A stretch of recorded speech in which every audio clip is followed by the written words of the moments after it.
Cette vidéo contient des tout petits spoils sur les 2 premières saisons de Dr Stone. Recommencer la civilisation à zéro avec les connaissances modernes, c'est un des plus gros fantasmes des amateurs de science. Jusqu'à ce qu'on réalise à quel point il est difficile de faire du feu en frottant 2 bouts de bois. C'est aussi le pitch du manga, adapté en animé Dr Stone. Un jour, une lumière verte transforme toute l'humanité en statue de pierre, et des milliers d'années plus tard, un jeune scientifique du nom de Senku se réveille et décide d'utiliser ses connaissances pour sortir le monde de ce nouvel âge de pierre. C'est un de mes gros coups de cœur en animé de ces dernières années, notamment parce que c'est une véritable lettre d'amour à la science, malgré quelques petites facilités dans l'application de cette dernière. On va créer un téléphone portable.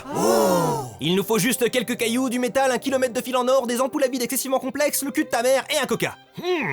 Donne-moi 2 minutes. Mais au-delà de ça, Dr Stone est surtout porteur de thématiques fortes sur la science, mais également sur la société et les bases de ses fondations. En effet, elle oppose notre héros et sa quête scientifique à un antagoniste naturellement avantagé qui souhaite établir un nouvel ordre basé sur le mérite et le génocide. Il est jamais très loin celui-là, hein, sacré génocide, toujours dans les mauvais coups. Mais surtout, le premier arc de Dr Stone tourne autour d'une invention en particulier, la poudre à canon. Et c'est très intéressant car ça questionne le rapport de la violence au pouvoir dans les fondations de la société, faisant un rappel aux bases du contrat social. Donc je vais utiliser cet animé très sympa et rigolo pour demander comment la violence est indissociable du pouvoir et quel est le rôle de la science et plus largement de la connaissance dans cette relation.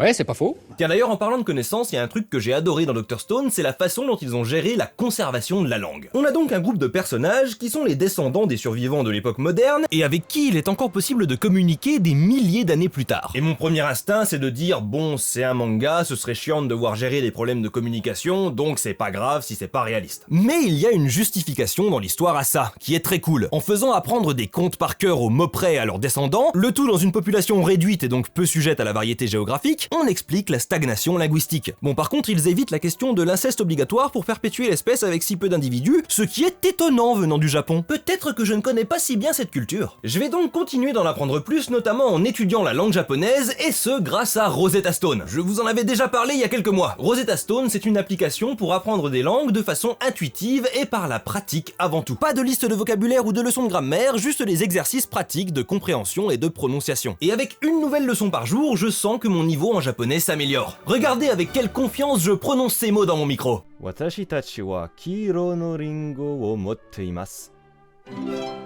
Je fais même presque plus d'erreurs. Cap.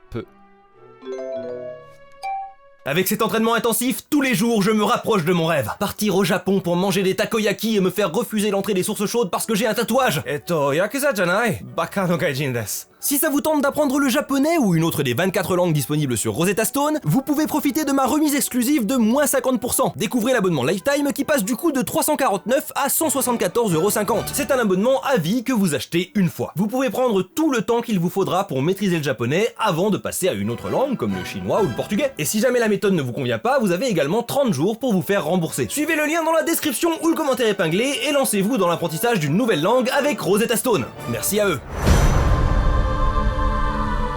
Au début de Dr Stone, le protagoniste Senku se voit forcé de dépétrifier Tsukasa pour qu'il protège les survivants d'une attaque de lion. Celui qu'on surnomme le lycéen le plus fort de l'ordre des primates devient rapidement une menace puisqu'il commence à détruire les statues d'adultes qu'il accuse d'avoir créé un monde injuste. Il devient littéralement le Joker. Tsukasa est à la fois très fort et très intelligent. Il représente le summum des capacités humaines individuelles. Senku sait très bien qu'il ne fait pas le poids face à lui. En tout cas, pas sans technologie. C'est pourquoi il décide de mettre au point la poudre à canon afin d'équilibrer son potentiel de violence à celui de Tsukasa. Senku est donc un grand défenseur du second amendement. Blague à part, cette intrigue venant d'un auteur qui a fait énormément de recherches pour écrire son manga, elle n'est pas anodine, puisqu'elle questionne la fondation même de la société. N'oubliez pas que nous vivons dans une merguez.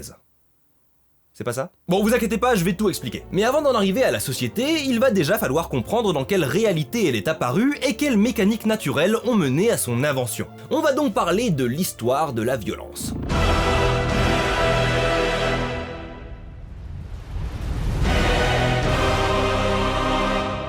À la base, la vie, c'est de l'énergie. Tout être vivant a besoin d'énergie pour rester en vie, et une fois privé d'énergie, il meurt. Pour se maintenir en vie, il lui faut donc acquérir et emmagasiner cette énergie. Le vivant, au long de son évolution, a donc développé plusieurs stratégies pour obtenir cette énergie. Les premières formes de vie étaient des bactéries se nourrissant d'une soupe élémentaire expulsée par l'activité volcanique sous-marine. Elles prélevaient donc l'énergie dans son environnement. C'est la première stratégie. Prélever l'énergie du non-vivant. C'est notamment la stratégie de la majorité des plantes. Elles prélèvent l'eau et les minéraux du sol et l'énergie du soleil. Le prélèvement, c'est utiliser une partie de sa propre énergie pour en extraire plus de son environnement. Mais pourquoi s'embêter à obtenir son énergie soi-même quand on peut prendre celle des autres organismes? Voilà qu'apparaît ce qu'on pourrait considérer comme la violence primordiale, prendre l'énergie d'une autre forme de vie. Elle se présente sous deux formes, une stratégie passive et une stratégie active. La stratégie passive, c'est le parasitisme. Une forme de vie prend une partie de l'énergie d'une autre en la laissant en vie pour pouvoir continuer de la parasiter. Et la stratégie active, c'est la prédation. Une forme de vie prend toute l'énergie d'une autre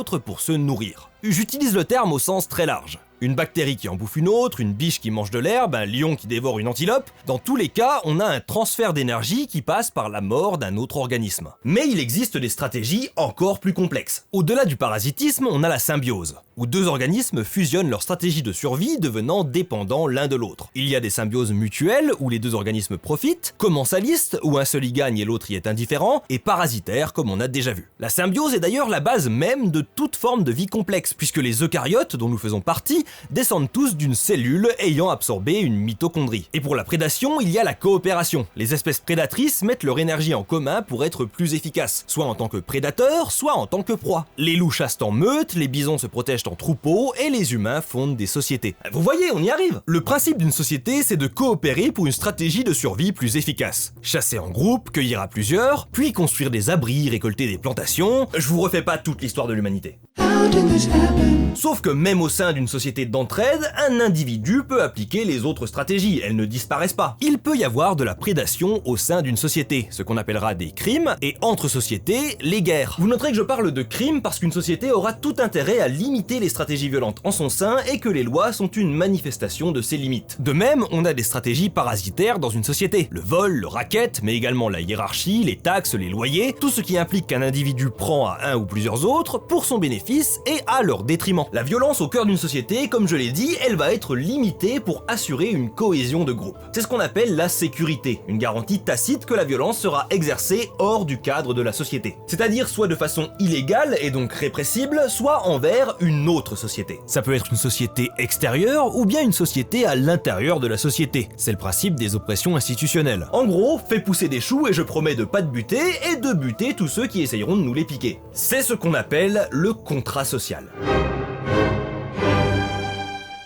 Selon Thomas Hobbes, l'état de nature, c'est une guerre de chacun contre tous, c'est-à-dire un affrontement entre diverses stratégies violentes, d'où ne sortiront vainqueurs que ceux possédant le plus gros potentiel pour la violence. Ce potentiel de violence est immuable. Je peux toujours physiquement tuer quelqu'un, et quelqu'un peut toujours physiquement me tuer. Il n'y a pas de barrière magique qui empêche la violence, peu importe les lois. On crée donc un contrat social sur l'idée de « viens, vas-y, on se tue pas ». Sauf que la réalité derrière existe toujours. Et si on prend quelqu'un de très fort, pas moi du coup, et quelqu'un de pas très fort, très clairement moi, le contrat social va être biaisé en faveur du plus costaud. L'idée est alors plutôt, viens, je te tue pas si tu fais ce que je te dis de faire. Fais une vidéo sur mon manga préféré, sinon... Techniquement, je peux refuser de faire cette vidéo, mais ça signifierait ma mort. Donc je vais faire le choix de survivre, mais c'est un choix quand même pas mal contraint. Heureusement, une société ne se fait pas avec deux individus. Si on est 10 faiblards contre un costaud, un contrat social plus équilibré peut se négocier. En fait, tout repose sur le rapport de force. Selon Rousseau, le peuple accepte de se soumettre à un gouvernement en sacrifiant son intérêt personnel au nom de l'intérêt général.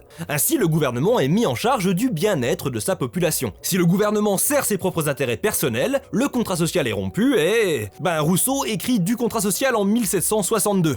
On peut dire qu'il avait plutôt bien anticipé le truc. À une trentaine d'années près. Mais bref, pour en revenir à la violence, il y a un truc intéressant qui se passe avec les humains, c'est qu'ils inventent des choses pour dépasser les limites de la nature, et notamment des armes. Avec l'invention des armes, et notamment des armes à feu, le potentiel de violence ne dépend plus des capacités physiques, ou en tout cas beaucoup moins. La majorité des gens peuvent physiquement utiliser un flingue et tuer quelqu'un avec. La technologie est ainsi le grand aplanisseur, elle met tout le monde au même niveau. Du coup, si tout le monde a un flingue, il n'y a plus besoin de société. Si on était dans un cas où toute action de chaque humain est rationnelle et mesurée, ouais. Mais si vous avez déjà rencontré un humain ou que vous en êtes un vous-même, vous savez qu'on fait parfois des conneries. Donc la majorité des sociétés se sont dit, on va peut-être pas donner le potentiel de violence maximum à tout le monde. On va le limiter et créer un monopole de la violence légitime. On en a beaucoup parlé ces derniers mois et je pense que le concept n'est pas toujours bien expliqué. C'est comme si on pouvait pas parler rationnellement de sujets sensibles.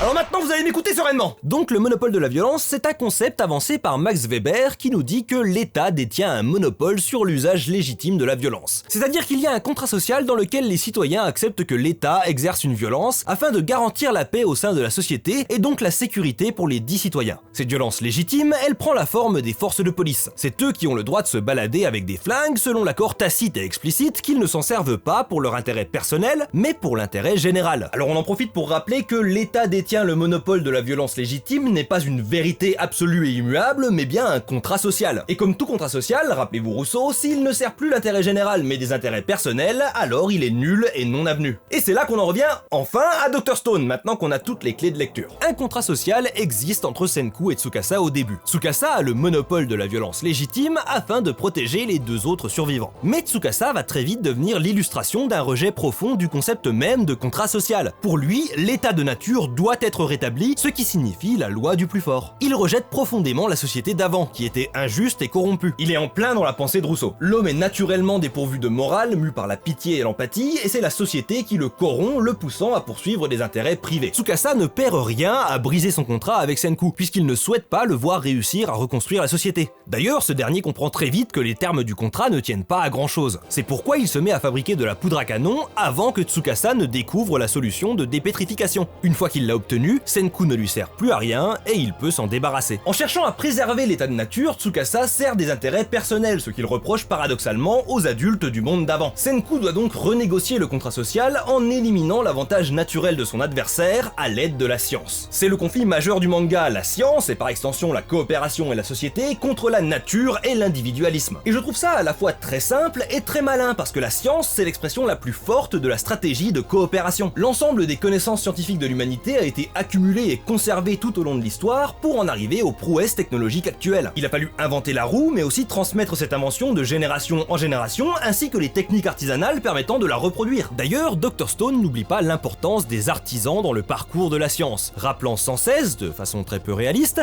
à quel point leur technique et leur passion est indispensable aux avancées technologiques. La nature, représentée par Tsukasa, n'a comme coopération que l'héritage génétique. Au-delà de ça, elle est purement individualiste et ne peut jamais dépasser le potentiel d'un seul humain. Tandis que la science, se faisant le relais de toute l'humanité, reposant par définition sur la coopération, a un potentiel infini. L'individu, Senku, n'est qu'une encyclopédie pour des savoirs transmis. Sans ça, ses capacités intellectuelles surhumaines ne le mèneraient pas bien loin. On en a d'ailleurs l'illustration avec Chrome, qui est aussi intelligent que Senku, mais sans les connaissances scientifiques autres que ses propres expériences, n'est pas capable de plus que quelques tours de passe-passe. Ainsi, construire une société plus juste passe par le développement scientifique qui donne à chacun une chance d'être un maillon dans une longue chaîne dépassant sans cesse les limites de ce que l'on pense être possible. Si je devais résumer la philosophie derrière Dr Stone, je dirais que la nature contient le potentiel de l'humain, la science le potentiel de l'humanité.